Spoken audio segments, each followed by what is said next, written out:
Bernardo Basson. On va également prendre le point de vue de Pierre Blériot-Niémec ce matin. D'abord, de prime abord, on a la thématique, est-ce que l'Afrique peut se départir de la polygamie selon vous?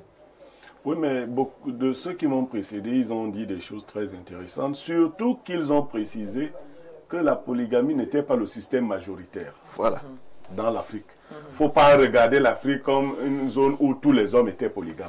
Il y a toujours eu une stratification des hommes. Il y a les petits hommes qui n'ont même pas de femmes. Du tout. Puisque soit qu'ils ne fonctionnent pas, soit qu'ils ne peuvent pas ou qu'ils ne veulent pas. Maintenant, il y a les hommes moyens qui vivent normalement avec leur unique femme. Et dans cette Afrique-là, on trouvait que ces hommes-là étaient les femmes de leurs femmes.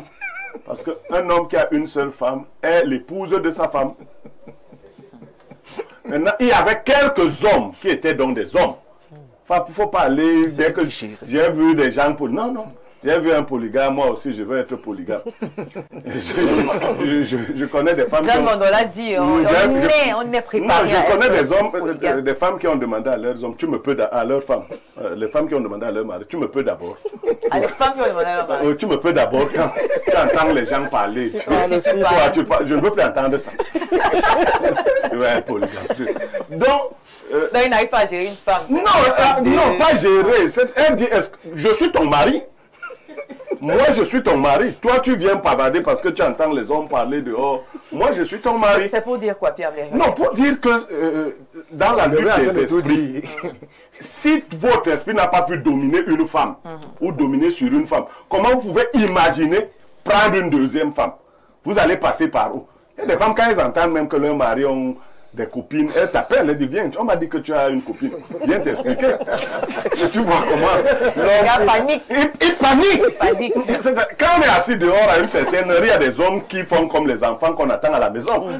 C'est le respect. Oui, il vous dit que après 22 heures là, maintenir la paix. Très bien. Alors quand tu es donc comme ça, est-ce que tu peux donc en même temps? Non, tout le monde n'en a pas besoin aussi. C'est ce que je dis donc. C'est d'abord un caractère, c'est d'abord une manière d'être. Tout le monde n'est pas comme vous. Hein, non, je ne sais pas comment je suis. Donc, vous êtes trop fort. Non, je ne sais pas. Il y a donc d'abord cela. Oui. Maintenant, il y a beaucoup de vertus à développer quand on est polygame. Ça, quand j'entends... Non. Il y a la première vertu, la vertu de l'équité. Depuis la Bible et tous les autres livres saints, on dit que si tu t'ajoutes des femmes, ne retranche rien à la première. Exode 21, verset 19. Ah oui, c'est-à-dire, si tu prends ta nouvelle femme, moi j'étais ta première femme, tu ne viens pas réduire dans mon budget. Non, c'est là où le problème commence. C'est que tu as trouvé un nouveau budget pour celle-là. C'est pas que tu vas enlever dans ce que tu as donné. Même l'islam dit la même chose. Cela oblige l'homme à travailler davantage pour gagner suffisamment. C'est-à-dire que tu pouvais dormir sur tes lauriers ayant une seule femme. Si tu veux acquérir une deuxième femme, tu rassures la première que non, tout ce que tu avais reste maintenu. Et je travaille maintenant. Et vous voyez comment on épousait les femmes. Il y a une histoire dans la Bible où un homme a épousé 2 sœurs. Mais pour épouser, il a choisi l'une des sœurs. Il a travaillé 7 ans pour le père de la fille. Mais on lui a donné celle qu'il ne voulait pas. Il ne s'est pas découragé. Il s'est mis à nouveau au travail 7 autres années pour qu'on lui donne celle qu'il voulait. Donc, ça incite l'homme au travail. Parlant des enfants, Jeanne Bondo, dans la polygamie, c'est l'homme qui diffuse son esprit chez ses enfants. Ouais. Vous n'avez, c'est pas vos femmes qui... Comment ça, il diffuse son esprit? La femme dans le corps. Pendant la conception, pendant l'éducation? D'abord dans la conception, ensuite dans l'éducation. Je vous ai encore parlé des principes de justice. Vous savez, si vous trichez, la polygamie n'est pas votre affaire.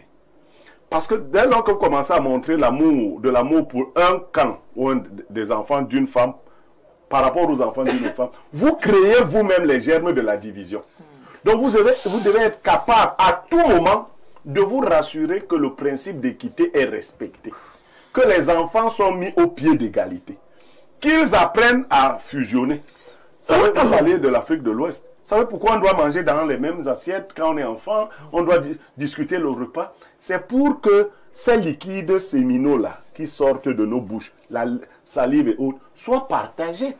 C'est ça qui renforce l'amour. Ne croyez pas que parce que vous êtes nés du même ventre, vous vous aimez. D'ailleurs, les frères du même, on apprend à s'aimer. Il n'y a rien qui vous oblige à vous aimer parce que vous êtes frères. Non. On apprend à s'aimer. Vous apprenez aux enfants à souffrir les uns pour les autres, à partager. Et donc, c'est un travail. Le polygame est plus travailleur que le monogame. C'est comme les emplois, je vais chuter par là. Oui. Il y a des gens qui ne peuvent pas assumer un seul emploi. Mais il y en a qui travaillent à 3, 4 endroits, n'est-ce pas? Bien sûr. C'est comme ça la polygamie. Et qui montrent leur présence à ces 4 endroits, qui ne montrent aucune faille. Si vous êtes feignant et paresseux, tournez le dos à la polygamie. Ne pensez surtout pas que c'est une affaire de sexe. Là, c'est la tromperie. Aucun homme ne peut satisfaire si c'est pour des défis de sexe. Une seule femme. Je dis une seule. Si c'est pour le sexe, la femme peut te donner le sexe, tu fuis le sexe. Donc, si c'est pour le sexe, non, elle va te donner le sexe, on va te dire, tu as dit que tu voulais la nourriture. Voici la nourriture. Non, ce n'est pas ça. C'est tout autre chose. Madame, Bien là, il parle en philosophe parce que il m'a nous capé se prendre en charge. Vous êtes déjà pris en charge quelque part. C'est ça. S'émanciper, c'est sortir. La polygamie, quand même, c'est pas parce que l'émancipation. Ses enfants, non, c'est pas ça la polygamie. Tous les enfants sont les enfants du couple. Je suis issue d'une famille polygamique, mais c'est pas pour autant que je partage justement la polygamie. D'ailleurs, les vrais étones sont polygames. Les vrais étones, il y a les faux étones. Oui, les vrais étones sont polygames. Ma mère est en mariage chez les étones. Ah, d'accord. Donc mes autres frères sont étones. Vous voyez? C'est vraiment vous ressembler à mon papa sur beaucoup de points. Voilà, donc à la polygamie aussi. Non, en fait, on a tout dit. Il ne faut pas imiter les gens. Chacun doit mettre le sac là où il pourra le décrocher. Mais dis pour ça, chante. Il y a des femmes qui vont épouser les hommes, au propre comme au figuré. Il y a d'ailleurs des femmes qui ont fabriqué les hommes. Si tu as donc été fabriqué par une femme, tu verras comment pour venir lui dire que désormais j'ai une autre. Alors que toi-même tu es sa femme. Donc, non, chacun doit poser le sac là où il pourra le dire. Les grands hommes sont polygames. Les grands hommes sont polygames. Ce n'est pas pour dire que ceux qui ne sont pas polygames ne sont pas grands. Hein. On ne l'a pas dit. Le président Paul Biya n'est pas polygame. Bon, il faut chercher à savoir. Parce que l'acte de mariage ne définit pas tout, mais c'est pour dire les grands hommes qui ont un grand destin seront difficilement attachés quelque part. Rien de ce qui est attaché ne s'élève. Et il faut dire que les bons mariages sont arrangés.